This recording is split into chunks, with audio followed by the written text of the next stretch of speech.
rahim. Rabbi faj'al mustama'na nami wa'atina naka sa'alna wa'atul tisani wa hamilna balida akhiril anami balida mutara'ana misalati wa salami alhamdulillah rabbil alamin.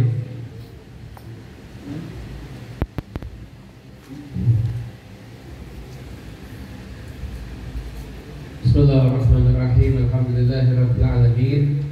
Allahumma salli wa sallim ala sayyidina Muhammadin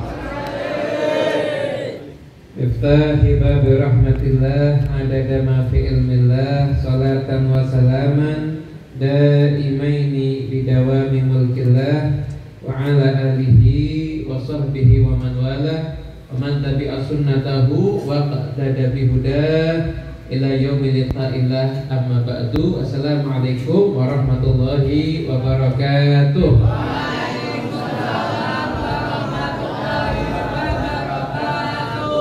Sedipun para habaib, para alim ulama, para rama kiai, khususipun guru kita Yai Mudrikatullah Presiden lan pengasuh Pondok Pesantren Darul Fatah Riono.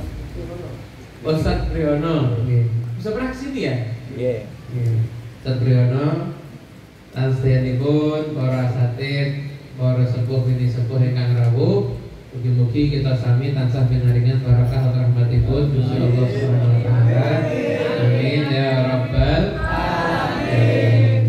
Monggo kita nglajengaken kajian kitab Risalatul Muawanah. Insyaallah nanti akan dibaca dulu oleh Beb Najib. Nanti insyaallah akan saya jelaskan apa yang ada yang disampaikan oleh Habib Abdullah bin Alawil Haddad. Semoga kita mendapatkan berkahnya beliau, berkahnya Habib Maulid Tuduron, dan berkahnya para ulama, para aulia insyaallah. Amin ya rabbal alamin.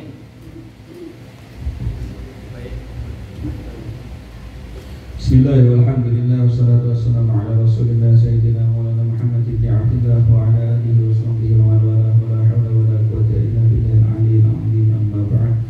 Qala al-Imam al-Haddad radhiyallahu anhu wa nafa'na bihi wa bi'ulumihi fid darain amin.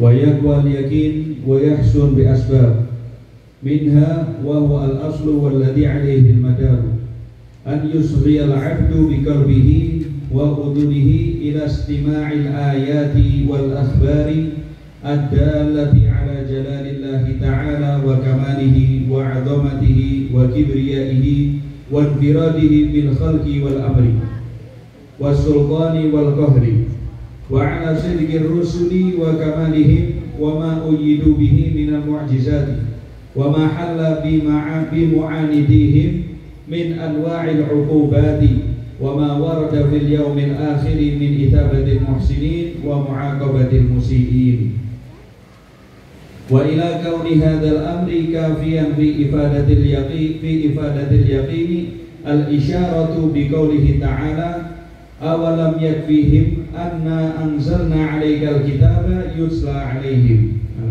ayat. As-sabab as-sani an yanzura bi'ainil i'tibari fi malakutis samawati wal ardi wa ma batallahu fihima min ajaibil masnu'ati wa bada'i'il mukawwanati wa ila ifadatihi al-yaqina al-isyaratu bi qoulihi ta'ala sanurihim ayatina fil afaqi wa fi anfusihim hatta yatabayyana lahum annahu al-haqq.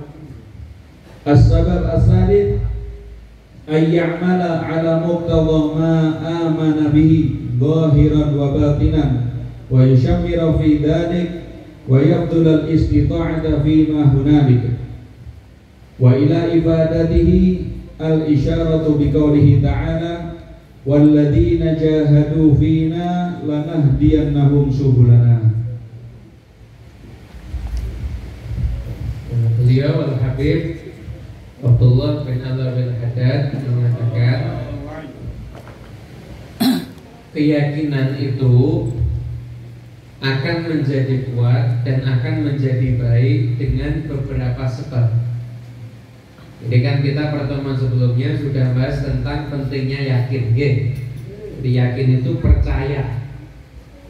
Yakin itu adalah iman. Nah, barang siapa yang enggak yakin berarti dia orang yang lemah iman. Sedangkan iman itu adalah kunci agar kita semuanya bisa masuk surga. Iman setiap manusia itu akan diuji. Kapan diujinya? Ketika sakaratul maut. Sakaratul maut itu ujian iman. Nah, banyak orang secara KTP matinya Islam, tapi belum tentu membawa iman. Kenapa? Setiap sakaratul maut itu sakitnya luar biasa dan hausnya luar biasa. Nanti setan itu akan datang, iblis itu akan datang, setelah itu nawarkan minuman, tapi syaratnya harus beriman kepada iblis. Dan banyak yang terjebak di situ. Waliyadzubillah min. Dari kita semua selamat ya.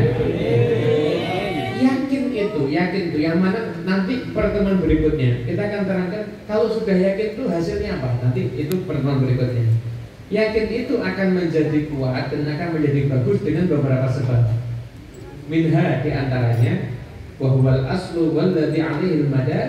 Mana ini adalah pokoknya, yaitu adalah seorang hamba hendaknya dia dengan hatinya, dengan telinganya berusaha memahami ayat-ayat suci dan hadis-hadis adalah yang menunjukkan atas kebesaran Allah Ta'ala, kesempurnaan Allah Ta'ala, keluhuran Allah Ta'ala. Bagaimana Allah Ta'ala itu infiradul khalqi wal amri was sultani wal qahri. Allah itu Maha Esa, yang menciptakan ya cuma Allah. Semua urusan itu di bawah kekuasaan Allah. Maha Raja Allah, Maha Perkasa juga Gusti Allah. Wa ala sidqir rusuli, bagaimana kejujurannya para rasul, kamalihim, kesempurnaannya para rasul. Wa ma uyidu bihi minal mu'jizat, bagaimana mukjizat-mukjizat yang diberikan pada para rasul. Wa mahalla bi mu'anidi min anwa'il uqubat, dan apa yang terjadi dengan penentangnya para rasul. Fir'aun itu kurang kuat apa, tapi akhirnya ya enggak berdaya ketika melawan Nabi Musa. Dan apa yang ada nanti dari akhir, min ithabatul muhsinin, orang yang beriman berbuat baik dapat pahala, wa mu'aqabatul musiin, dan orang yang berbuat buruk akan mendapatkan hukuman.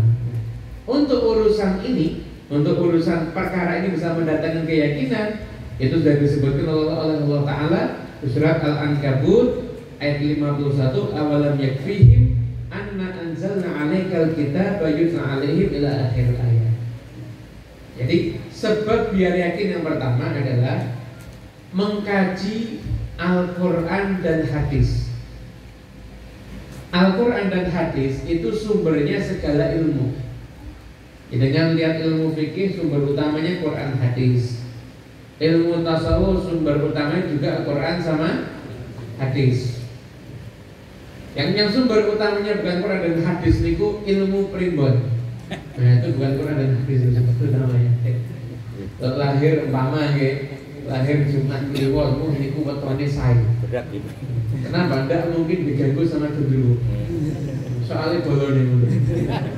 Enggak tahu kan mode-mode gitu kan macam-macam ya. Mau ada lagi wetonnya paling top. Lahirnya Selasa malam 1 Kliwon. Ingat jenis Selasa pesennya malam 1. Nah itu ilmu gitu kan enggak jelas. Tapi kadang-kadang benar begitu, bisa benar, tapi bisa keliru. Kan bisa benar, tapi juga bisa salah. Mau percaya sangat itu gimana? Ya monggo, tapi jangan jadikan anggap itu mengalahkan pangeran, keliru kalau begitu. Saya ditanya sama orang Habib, hukumnya menyimpan keris gimana? Enggak apa-apa, nyimpen HP itu. HP ini luwih ngumpuli sama maksiat daripada keris, gitu begitu. Kalau keris itu lebih aman, cuma kalau jadi berkeyakinan keris itu mendatangkan satu kebaikan di selain jalannya, jalan syariat. Umpama kerisnya ini pernah dipakai sama orang yang tahajud, setiap tahajud dikantongi kerisnya, mungkin mendatangkan kebaikan apa? Lu mesti kena barokah tahajud, masuk akal lagi. Kerisnya ini tuh pernah dipendem karo Mbah Soko, Mabus itu dari tanah muncul dewe lah, jadi model-modelannya aneh gini aja jelas. Tapi kalau anda tuh meyakini sesuatu itu penuh berkah, nggak apa-apa, nggak ada masalah, nggak ada masalah. Anda ada sandal bekasnya orang soleh, jadi pakai rebutan, monggo jelas. Sandal bekasnya orang soleh, dipakainya ke tempat-tempat yang bagus, yakin. Jadi berkahnya itu datangnya sumbernya karena perkara syariat, masuk akal. Gitu apa gitu? Jenengan punya orang tua jenengan rajin tahajud. Ketika kapundhut jenengan ngambil sejadahnya untuk tabarukan, masuk akal. Kenapa? Karena sumber berkahnya itu diperbolehkan atau diakomodasi oleh syariat, dikawal sama syariat. Ngerti enggak? Tapi sumber berkahnya itu tidak jelas. Umpama ini pernah disiram pakai kembangnya diambil dari gunung ini itu yang menjaga simbah ini, umpama ngoten-ngoten itu. Nah ini kan berkah-berkah yang tidak dikawal sama syariat. Yuk, benten banget nih urusan ini. Saya tidak bilang haram, saya tidak bilang musyrik, tapi ya tentunya yang berkahnya dikawal sama syariat ini yang lebih kita utamakan. Itu apa sih? Contoh. Ada bekas air minum. Bekas air minumnya ini ternyata habis dipakai minum, umpama aja langsung termawon bekas dipakai minum sama Habib Umar bin Khatib. Jadi kan rebutan. Kenapa? Karena bekasnya orang soleh, gitu. Habib Umar orang mungkin tahu ngapusi, orang mungkin tahu ngerasani wong, cuma ngajar sama di rebutan, masyarakat, gitu begitu. Nah itu, jadi berkah yang dikawal sama syariat kita meyakini itu. Tapi berkah yang tidak dikawal sama syariat, terus pokoknya kita tidak usah melu rasakan, tidak usah komentari, tapi juga tidak usah berlebihan. Paham ya? Jadi ayat-ayat suci Al-Quran atau hadis-hadis yang menunjukkan kebesaran Allah Ta'ala. Allah itu maha berkuasa. Innallaha ala kulli syai'in qadir. Allah itulah yang maha menciptakan. Allah itulah yang maha perkasa. Kita mengkaji ayat-ayat itu, mengkaji hadis-hadis itu, mengkaji bagaimana Rasul itu mesti benar. Omongannya Rasul itu tidak pernah keliru. Ketika Nabi Muhammad SAW mengatakan ketika perang Badar, nanti ini tempat matinya di sini, ini tempat matinya di sini, ini tempat matinya di sini. Ini pembahasan Quraisy semuanya nih. Kanjeng Nabi sudah tahu tempat matinya, dan ketika perang tidak geser satu jengkal pun dari tempat yang ditunjuk sama Kanjeng Nabi Muhammad. Salam Nabi Muhammad. Tidak geser. Loh, Kanjeng Nabi itu kira-kira sebelum perang Badar tahu nggak kalau bakal menang? Tahu kan? Malamnya itu doa sampai surbanya itu jatuh. Rasulullah bahkan mengatakan, ya Rasulullah, Allah tidak akan mengecewakan kamu, pasti kita dimenangkan sama Allah Ta'ala. Itu sudah tahu kalau bakal menang, dongonya itu sampai seperti itu. Dan kita ini katanya punya hajat, katanya hajatnya kepengen kabul, tidak yakin bakal kabul apa enggak. Dongo ini sakar PDW. Dongo pokoknya dongo, nanti sambil dongo sambil mikir liane. Sambil dongo sambil mikir, kok entuknya kamu nanti ya? Jadi ngatur Gusti Allah. Jadi kita nyarikan jalan buat Allah. Loh, Gusti Allah tuh lebih ngerti jalannya untuk mendatangkan rezeki itu sama kita. Nggak usah mikir. Doa itu bukan kita mikir terus nyarikan jalan buat Allah. Nah sambil hati batin, nanti jalannya katanya dari sini. Doa, ya Allah, saya kepengen punya pondok yang gede, pengen punya sekolah. Nanti mikir, wah tanggaku saya kira-kira saya nyumbang sama ya.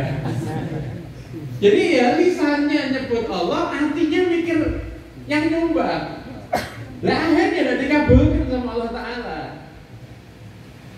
Dulu pernah di tafsir, nasa tafsir Adwaul Bayan, itu dikisahkan ada orang doanya itu dari saking tenanan. Nabi Musa pas lewat, dari saking tenanannya doanya itu, Nabi Musa ketika lewat lihat dia doa itu sampai keserak.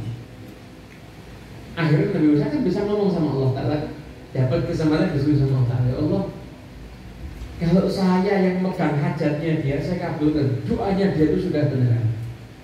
Dijawab sama Allah Ta'ala, wahai Musa, aku lebih cinta kepada hambaku dibanding kamu. Dia memang doa seperti itu betul, lisannya begitu. Tapi dalam hatinya masih ada harapan kepada selain aku. Karena itu belum saya kabulkan doanya.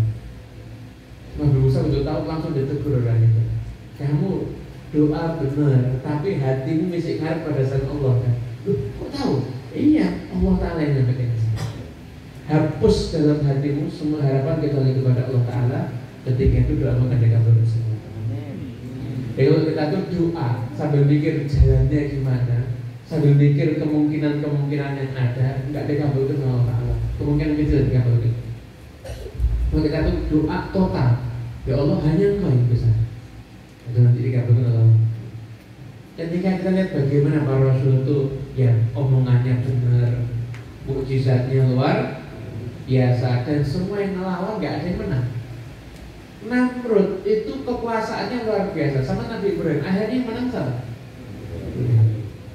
Nabi Musa lawan Fir'aun. Nabi Musa yang dibawa Bani Israel, orang-orang tua, orang-orang lemah, sama Fir'aun, akhirnya yang menang Nabi Abu Jahal. Itu orang yang paling kuat di Mekah ketika itu, paling kuat, paling cerdik. Dari saking pintarnya Abu Jahal itu tingkat kriminalnya ngumpul iblis. Jadi kalau ada ensiklopedia kejahatan, Abu Jahal iso ngarang. Saking topnya. Bayangkan mereka ini orang-orang Mekah ketika Kanjeng Nabi Muhammad SAW mau hijrah. Orang Mekah ketika Kanjeng Nabi mau hijrah kan kumpul ya. Kumpul. Gimana kita menggantikan Muhammad? Itu iblis nyamar. Jadi orang tua pakai kain tebel gitu, nyamar mau ikut kumpul. Nama tempat kumpulnya Darun Nadwa. Itu parlemennya orang kafir Quraisy ketika itu. Darun Nadwa. Iblis datang orang-orang jadi orang tua. Ketika datang, kamu siapa? Kan gak diundang. Saya punya usul yang bagus, jangan sampai kamu gak dapat usulan dari saya. Pede, iblis kok. Oh, pakar kriminal. Iblis masuk ke sana. Tapi yang punya usulan, gimana menggantikan Muhammad? Satu orang usul, biarkan aja Muhammad pergi. Biarkan aja Muhammad pergi. Kita nggak usah bingung. Yang penting dia kan udah nggak di Mekah lagi. Kata iblis, keliru kamu. Nggak lihat Muhammad. Kalau ngomong pinter, gimana orang itu langsung jatuh cinta dengan Muhammad. Kalau Muhammad kamu biarkan pergi, bentar lagi Muhammad akan menguasai seluruh Arab dan kamu akan dikalahkan. Iblis ini, gini aja Muhammad kita tahan, kita kerangkeng pakai besi, sudah nggak bisa kemana-mana, selesai. Iblis salah. Kalau Muhammad ditahan, Bani Hashim dan Bani Muthalib itu pasti marah. Orang-orang juga pasti akan marah. Akhirnya dia akan melawan, kamu akan kalah. Akhirnya Abu Jahal ngomong gini aja, saya punya usul yang iso ini nggak mungkin kamu kepikiran.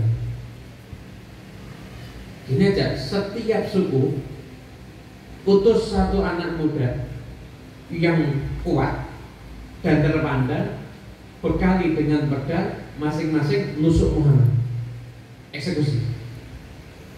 Kalau Bani Hashim dan Bani Muthalib mau ngelawan, tidak mungkin kuat. Belum 10 kabilah yang dilawan. Paling mereka cuma nuntut dia, yaitu ganti rugi 100 ekor unta dibagi 10 kabilah, per suku 10 ekor unta. Ini Abu Jahal punya usul, iblis yang kode. Wah, ini usul yang bagus ini. Berarti kan lebih top kriminalnya Abu Jahal dengan iblis.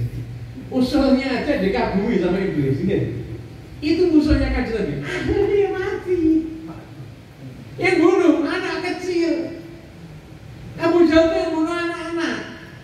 Ketika sudah dibunuh belum sempat mati. Akhirnya yang eksekusi Abdullah bin Mas'ud. Abu Jahal itu paling tinggi. Jadi orang itu kalau perang, anak kecil yang muda Abu Jahal itu ketika perang nanya, Abu Jahal itu yang mana? Sahabat yang ngasih tahu, yang gede diri itu Abu Jahal. Ini anak kecil dua itu langsung bareng-bareng nyerang Abu Jahal. Tapi ternyata belum sampai mati. Abu Mas'ud nyari, masih sekarat. Ini Abu Jahal sudah mau mati. bilang sampai kita Muhammad ya, saya musuhnya tetap di dunia sampai di akhirat. Dan kamu kalau motong kepala saya nanti motongnya di sini, dan kepala aku udah suka atau gede. Jadi hati loh jadi sombong banyak. Itu udah musuhnya kan Nabi. Akhirnya gimana? Kalah. Apa yang menunjukkan ini? Yang menunjukkan kalau kita ngaji Quran itu kita akan yakin adalah firman Allah Taala, awalam yakfihim anna anzalna 'alaikal kitaba yutla 'alaihim inna fi dzalika la rahmatan wa dzikra liqaumin yu'minun. Apakah enggak cukup buat mereka yang minta bukti sama keberadaan Allah, kebenaran Allah Ta'ala, kebenaran Rasul? Apa enggak cukup? Kita sudah turunkan Quran, Qurannya dibaca. Sesungguhnya di dalam Quran itu ada rahmat dan petunjuk, peringatan untuk orang-orang yang beriman. Nah, di sini saya ngutip keterangan dari kitab tafsir At-Tahrir wa Tanwir. Dikatakan di situ, ini ayat luar biasa. Paling tidak ada beberapa keistimewaan Quran dibandingin mukjizat yang lainnya. Yang pertama, Quran itu disana apa? Yutla 'alaihim. Quran itu mukjizat, sesuatu yang dibaca. Kenapa? Beda dengan mukjizat yang lainnya. Kalau mukjizat yang lainnya umpama membelah lautan, itu ya cuma yang lihat, ya yang ada di situ. Gitu oke? Tapi karena Quran itu sesuatu yang dibaca, maka sifat mukjizatnya itu sangat umum. Sehingga bukan hanya yang ada di zaman itu aja, sampai zaman setelahnya juga bisa merasakan mukjizat itu. Bahkan zaman berikutnya lagi bisa. Terus mukjizat itu akan jadi satu hal yang kekal. Kenapa? Karena sesuatu yang dibaca. Sesuatu yang dibaca. Dua, karena sesuatu yang dibaca itu lebih unggul dibandingin sesuatu yang dilihat. Kalau sesuatu itu dilihat, maka sasarannya adalah mata. Lalu sesuatu itu dibaca, sasarannya adalah akal. Akal yang akhirnya sampai ke dalam hati. Akhirnya apa? Kalau memang Quran itu hanya kita dilihat, ya kagum dong. Tapi ketika sampai ke akal, maka akhirnya akan lebih kuat. Dan masih banyak keutamaannya yang lainnya. Dari sisi ayat suci Al-Quran, ayat suci Al-Quran. Jadi ketika kita baca Quran, maka di situ akan ada mukjizat yang menjadikan kita ini semakin yakin terhadap kebenaran Allah Subhanahu wa Ta'ala. Semua Quran itu isinya mukjizat. Quran itu isinya mukjizat. Bahkan yang penting kita tuh berusaha ngaji, tapi berusaha untuk memahami ya. Memahami jangan pakai Quran terjemah. Quran terjemah ini repot saya.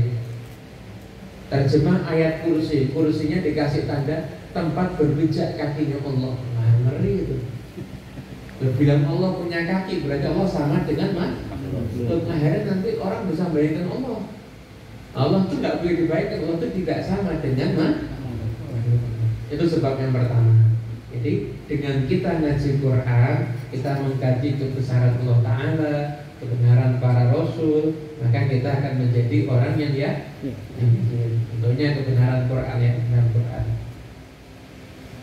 Al-Quran itu mensifatkan gunung apa? Tahsabu hajabidatan wahya tamurru marrasaha. Gunung itu kalau kamu lihat seakan-akan diam, ternyata dia bergerak seperti awan. Subhanallah, setelah sekarang ini diteliti, ternyata gunung ini gerak, gak diam. Cuma geraknya bukan pindah 5 kilo. Pindah 5 kilo merbabu tekan kene mungkin. Pindah itu gak jarak 5 kilo, enggak, pindah itu jadi gunung itu bergeser, nggak menetap. Ini penelitian sekarang ditemukan, tapi Quran sudah menyebutnya dari dulu. Dulu pernah ada satu peneliti dari Perancis, namanya Maurice Bucaille. Dia meneliti muminya Raja Mesir. Namanya Maurice Bucaille, bukan Zinedine Zidane loh ya, pemain sepak bola. Maurice Bucaille itu meneliti muminya Raja Mesir. Setelah diteliti, dia buat seminar pemaparan hasil penelitian. Ternyata Raja Mesir itu meninggalnya karena tenggelam. Nah, kenapa? Karena di dalam tubuhnya ada kadar garam sekian. Dia anggap penemuan hebat, dia bangga. ketemu temannya muslim, oh kamu gak usah pakai penelitian, di Quran ada. Coba kamu tanya sama anak kecil, nggak mungkin ada yang ditanya Fir'aun mati kenapa? Nggak mungkin jawabnya, kecelakaan lalu lintas. Fir'aun kenapa mati? Keracunan tempe bongkrek. Nggak mungkin. Mesti jawabnya Fir'aun matinya karena anak kecil nggak tahu. Iya, di Quran ada. Akhirnya dia belajar Quran dan diteliti sama dia Quran dan ilmu pengetahuan, ternyata semuanya pas. Akhirnya masuk ke dalam agama Islam. Gitu. Jadi kebenaran Quran itu bisa menjadikan kita yakin kepada Allah. Yang kedua adalah ayat dura bi'ainil i'tibar fi malakuti samawati wal ardh. Kamu lihat di langit dan bumi. Wa ma batallahu biha min ajaibil masnu'at wa badi'il mukawwanat.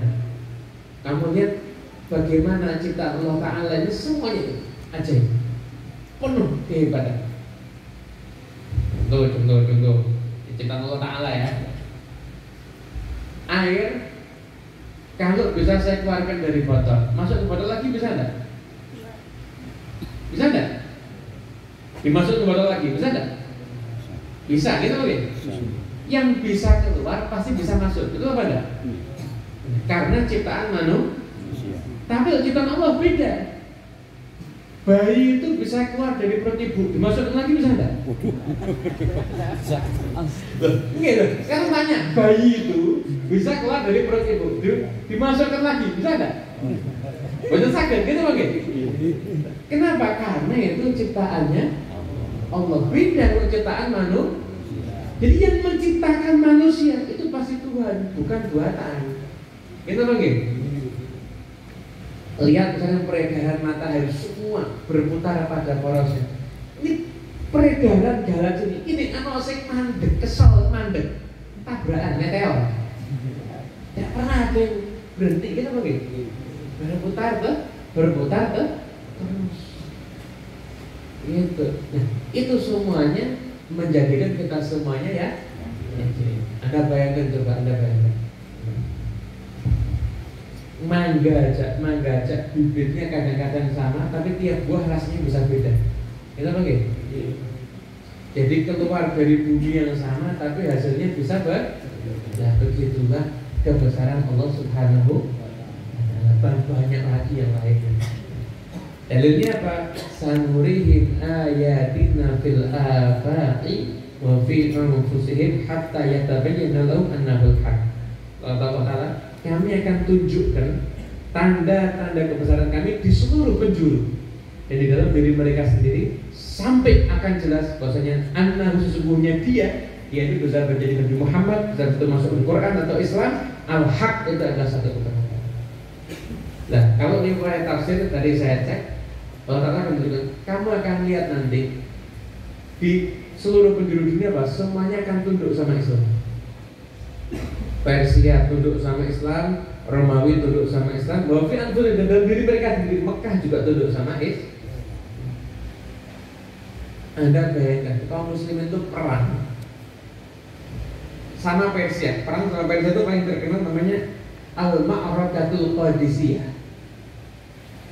Perang Qadisiyah.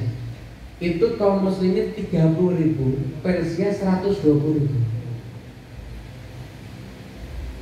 Pasukan Persia sebagian pasukan gajah. Nek lawan jalan ketemu jalan gila cek mending ya. Seimbang. Lah nek menungso ketemu gajah. Begitu disepak sama gajah kan wassalam itu. Dijak sama gajah gimana kira-kira? 30.000 peralatan seadanya lawan 120.000 pasukan terkuat di dunia yang dinaiki itu gajah. Jadi lawan gajah ini ibaratnya ngapunten nggih. Jadi orang perang yang satu nganggo motor, sing siji nganggo tank. Lu ngarep medang ini ndak gitu nek gajah nggih. Kuat tendang sik sama gajah. Subhanallah, perang itu terjadi dan yang menang adalah kaum muslimin. Yang mau saya ceritakan panjang. Itu ketika melawan Persia itu. Pasukannya yang memimpin Sa'ad bin Nabi Waqqas, sahabatnya Kanjeng Nabi Muhammad. Sebelum tanding panglima perang Persia namanya Rustum. Kami minta perwakilan dari kaum muslimin untuk berjumpa dengan saya. Yang dikirim Rif'i bin Amir. Ini panglima Persia yang kaum muslimin, dia sih siapkan bantal-bantal. Bantalnya itu benangnya pakai emas, batu-batu permata. Mau zaman saiki dicelup malah selebih bantal permata untuk mulut. Dia duduknya di atas ranjang, ranjangnya dari emas. Kaum muslim ini datang, Rif'i bin Amir datang, kaum muslim ini datang naik kuda. Kudanya tidak dipakai kecuali sudah dekat sama permadani. Setelah itu pakai senjata. Penampilannya biasa, kudanya kuda yang kecil, kuda yang mungkin regane murahan gitu. Kuda yang murah, taruh diikat. Saya itu dan ngapain Mbak Syeta? Rajamu manggil saya tidak mau ketemu sama dia, tapi dia manggil saya. Kalau mau gini, tidak boleh, saya mau pulang. Dengan pada saya apa? Masuk jalan, tombaknya diwalik. Jadi sambil jalan ini, sambil kerusak. Kerusak. Jadi di depan Rustum tanya, kamu ngapain kesini? Jawabannya itu sampai sekarang itu dicatat dalam sejarah. Allahu ta'ala linukhrija man sya'a min ibadatil ibad ila ibadatillah, min dzikrid dunya ila sa'atiha, wa min jawril adyan ila adil Islam. Tanya kamu ngapain kesini? Allah yang utus kami untuk mengeluarkan manusia dari menyembah sesama hamba hingga menyembah Tuhan yang para hamba, yaitu Allah Ta'ala. Jadi Islam itu datang membawa kemerdekaan dan memerdekakan. Yang namanya merdeka itu ketika kita hanya menghambakan diri kita kepada Allah, itu namanya. Kalau jenengan masih hidup untuk dipuji sama orang, untuk mendapatkan sesuatu, berarti jenengan hambanya itu. Kalau jenengan tidak bisa menjadi diri sendiri, kenapa? Karena pengen dipuji sama orang lain, berarti Anda hambanya pujian Allah. Merdeka itu ketika Anda tidak ada yang saya takuti, tidak ada yang saya khawatirkan kecuali Allah Ta'ala. Itu merdeka. Dan masih ini wedi, oh cuma nanti ini, wah aku dimusuhi, wah nanti begini. Budak itu berarti. Budak macam-macam. Ada budaknya macam-macam. Ada yang takut sama istrinya, berarti bucin, budak cinta. Pengajian, wah orawan yang boleh ngomong ini apa? Engkau demo karo bojoku. Wah bucin berarti ini. Budak cinta. Begitu. Nah, kami ini orang merdeka. Ini orang-orang yang nyembah makhluk. Kita jadi nyembah Allah Ta'ala. Dari dunia yang sempit, kita akan beri ke lapangan dunia. Dan daripada ajaran-ajaran yang gak adil, kita akan bawa keadilan. Dari saking yakinnya Rif'i bin Amir ini, sampai-sampai Rustum setelah Rif'i pulang mengatakan apa? Hebat ya orangnya dia. Kata Rustum, apa? Pakaiannya jelek kok hebat. Dan kamu jangan lihat berdasarkan pakaian, lihat ucapannya dan lihat kecerdasannya. Bersama yakin, nantang loh, Persia ini paling kuat ditantang. Kamu saya kasih 3 pilihan, masuk Islam, ya kita pulang, atau tidak usah masuk Islam tapi bayar jizyah. Tidak apa-apa, kita tidak maksa bayar jizyah. Kalau tidak mau, pilihan ketiga ya perang. Panglima perang ini mikir, padahal top ini, Rustum itu di dunia paling top saat itu. Ya udah, kita mau musyawarah dulu, kita akan kirim surat. Berapa hari, sehari apa 2 hari? Tidak, sampai rampung, tidak. Kita tidak boleh kecuali hanya 3 hari, kasih tengah waktu. Mau tidak? Udah 3 hari. Akhirnya pilihan yang ketiga perang. Ketika perang saat itu kaum muslim akhirnya dapat pertolongan dari Allah Subhanahu Wa Taala, dan kita itu keadaannya sempat genting. Jadi, nak cerita ini kesulitan apa enggak ya? Apa ya? Ini. Jadi ketika mau perang itu, subhanallah, yang namanya pertolongan ini jalurnya macam-macam ya. Di Madinah itu ada satu orang ini sebenarnya pemberani jagoan, tapi hobinya mabuk. Jadi dia itu mabuk bukan karena niat langgar, jadi kecanduan, tidak bisa mandek. Dia mendem sama senawar kecil. mendemnya pecut meneh, mabuk lagi pecut lagi. Senama mereka diasingkan aja orang ini. Ketika mau diasingkan, tahu saat Nabi Waqqas itu lagi perang, dia tidak mau ke tempat pengasingan malah kabur saat Nabi Waqqas. Dari sebenarnya kita saat Nabi Waqqas penjarakan, namanya Abu Mihjan, penjarakan Abu Mihjan. Nabi Waqqas lihat ini orang penjarakan dan jurusan Umar penjarakan. Ketika perang sama Persia, harusnya perang lawannya tidak seimbang. Kudune nek iso leret tak tambah enak, gitu loh gitu. Jangankan perang, lo santri-santri, wayahnya apa? Waktunya kerja bakti. Dapat udur umpama disuruh belanja ke warung. Bagaimana? Kerja bakti apa belanja ke warung? Belanja ada bagi kerja bakti. Makanya tidak ada yang jadi sahabat. Jadi sahabat potongannya ngotot niku, tidak mau yang abot-abot, maunya cuma yang enteng, repot nanti. Ini Abu Mihjan sudah tidak usah perang, tunggu di penjara enak kasih makan. Sudah tidak perang ini di penjara, buat syair nangis. Saya ini di kerangkeng besi, padahal saya ini pengen perang. Saya tuh tidak takut sama apa-apa, saya ini cuma pengen ngarep ampunan Allah. Akhirnya istrinya saat menunggu aku dengar kesian. Kamu maunya apa? Saya pengen dilepaskan, saya ini pengen perang. Nanti Sinasab menunggu aku takut, yang nyuruh penjarakan Sayyidina Umar. Saya akan perang. Nanti kalau saya mati ya udah. Tapi kalau saya tidak mati hidup, saya akan balik ke sini ke penjara sebelum yang lainnya itu kembali. Akhirnya bingung. Bahkan dalam setareh istilah satu bagus isi horor akhirnya. Akhirnya mana? Lepaskan aja kan. Dan gitu dilepas. Dicari pinjaman kuda. Pinjam pakai kuda satu bagus, jadi satu bagus. Pakai perang. Gitu perang kaum muslimin. Perang ini Abu Mihjan ketika perang. Jadi mungkin pakai tutupan muka yang enggak kelihatan, perangnya dikatakan itu dia menerjang pasukan musuh kayak api membakar daun kering. Jadi itu masuk ke tengah, ngobrak-ngabrik, tapi selamat terus, tidak mati-mati. Wah, selamat terus, bujo terus nasibnya. Sampai terakhir, kamu sih dari pertama pulang, istrinya saat nanya, gimana tadi perangnya? Wah, berat. Kaum muslim itu hampir mentalnya itu drop. Tapi tiba-tiba ada satu orang itu langsung menerjang masuk, kemudian ngobrak-ngabrik sampai di tengah pasukan musuh. Akhirnya bangkitin mentalnya kaum muslim. Kata Sa'ad bin Waqqas, sebagian orang ngomong, jangan-jangan malaikat ini kayak perang Badar. Allah kirimkan malaikat nih kayaknya. Tapi kalau saya ngomong, tidak mungkin ada orang senekat itu kecuali Abu Mihjan. Tapi tidak mungkin Abu Mihjan dikahangin kok. Kok bisa melu perang? Kata istrinya, ya itu tadi Abu Mihjan. Dia janji tidak menerus, akhirnya saya lepaskan. Setelah itu saya menerus dan hari Allah datangnya Abu Mihjan langsung dilepas.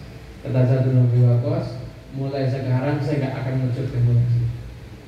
Karena jasanya dia, dihargai jasanya sama satu Nabi Waqqas. Jawabnya Abu Mihjan, demi Allah saya nggak akan minum khamr lagi. Tobat langsung. Dia akhirnya takut. Aku nek minum khamr dipecut, dihadap yang dunia. Dan tidak dipecut, dihadapkan dengan akhirat. Takut kan akhirnya. Saya nggak akan minum khamr lagi kalau tidak dipecut. Tidak akan minum khamr lagi selamanya. Akhirnya kaum muslimin menang perang karena Abu Mihjan. Pelajaran pentingnya adalah pentingnya. Akhirnya yang dikit bisa ngalahkan yang banyak karena pertolongan Allah Subhanahu wa Ta'ala. Bukan film ini kisahnya itu buat kita harusnya semakin ya gini. Yang ketiga, ayya'mala ala muqtada ma amana bihi zahiran wa batinan wa yastamiru fi dzalik wa yabdul isti'ta'ata fi ma hunalik wa ila ibadatihi al-isyaratu bi qouli ta'ala walladzina jahadu fina lanahdiyannahum subulana. Yang satu, biar kita yakin. Yang ketiga adalah amalkan konsekuensi keimanan. Contohnya, amalkan sholat, amalkan puasa, amalkan sholat sunnah, amalkan puasa sunnah. Usahakan istiqomah di situ. Kalau kamu udah berjuang untuk beramal, nanti Allah Ta'ala akan menunjukkan jalan agar kamu bisa yakin. Allah Ta'ala berfirman, walladzina jahadu fina lanahdiyannahum subulana. Barang siapa yang berjuang di jalan kami, niscaya kami akan bukakan jalan untuk kita. Artinya kumpul-kumpul kita begini, kita baca Ratib Al-Haddad, kita baca Maulid Suntuk Duror, mau nggak mau, yang secara zahir kita lakukan itu taat, itu akan berpengaruh kepada hati. Mau nggak mau kita ini mahalul qiyam baca sholawat sama kanjeng Nabi, buh kroso nggak kroso itu akan berpengaruh kepada hati. Jenengan tidak usah pakai ngerti dalil atau apapun juga. Seandainya ada orang ngomong rodok ngawur tentang kanjeng Nabi, mau seilmiah apapun ucapannya, hati cinta kita semua, ini orang begitu. Padahal kita suruh debat mungkin kita kalah, yang adu argumen itu, tapi kita suruh ini keliru, tidak usah kita perlu ilmunya, tapi hati kita langsung tahu ada orang merendahkan kanjeng Nabi, ini orang masih salah, dan kita langsung tidak cocok. Hati seperti ini dapatnya dari mana? Ya karena maulid kita ini tadi, karena selawat kita ini tadi, itu yang mendatangkan rasa cinta dan rasa yakin kepada Allah Ta'ala di dalam hidup kita ini. Sekarang kalau ada orang sehebat apapun dalil, kalau Tuhan itu tidak ada, kita nggak punya percaya. Jadi kita kalau suruh debat, ya mungkin kalah. Nah kita, oh itu keliru, Gusti Allah enak. Dalilnya apa? Sembuh, pokoknya ada. Nah, itu semuanya karena amal zahir yang kita lakukan. Semakin sering amal zahir ini kita lakukan, semakin kita berjuang. Jadi ada perjuangan dalam amal zahir itu, pasti kita nanti akan dibukakan jalan oleh Allah Subhanahu wa Ta'ala. Setiap amal itu melawan nafsu. Salat melawan nafsu malas, gitu. Puasa melawan nafsu, pengen makan, pengen minum. Baca Quran melawan nafsu, pengen nyantai. Ngaji melawan nafsu, pengen enak-enakan atau pengen ke tempat yang tidak benar. Tapi untuk nafsu ini kita lawan, Allah akan memberikan jalan kepada kita semua. Makanya ulama dulu, para habaib, para kiai itu pokoknya menggawe maulidan. Jenengan paham dakwah saya pokoknya maulidan. Kenapa? Karena amal zahir pasti akan berpengaruh kepada hati. Ini yang bisa disampaikan. Insya Allah nanti kita lanjut di kajian berikutnya. Wallahu a'lam.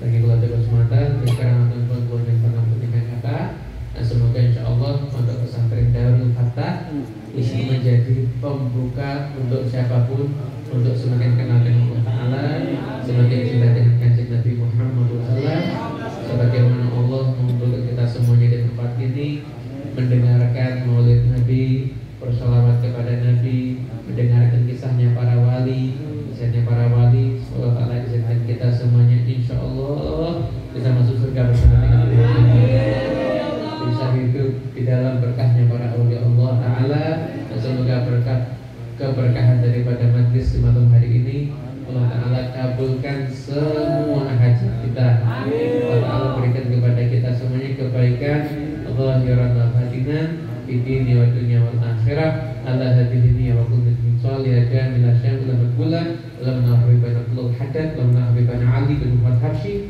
habibana Alwi wa habibana Muhammad Anis bi hadhihi da'wat wal munasabat wa ila habibi Nabi Muhammad sallallahu alaihi wasallam.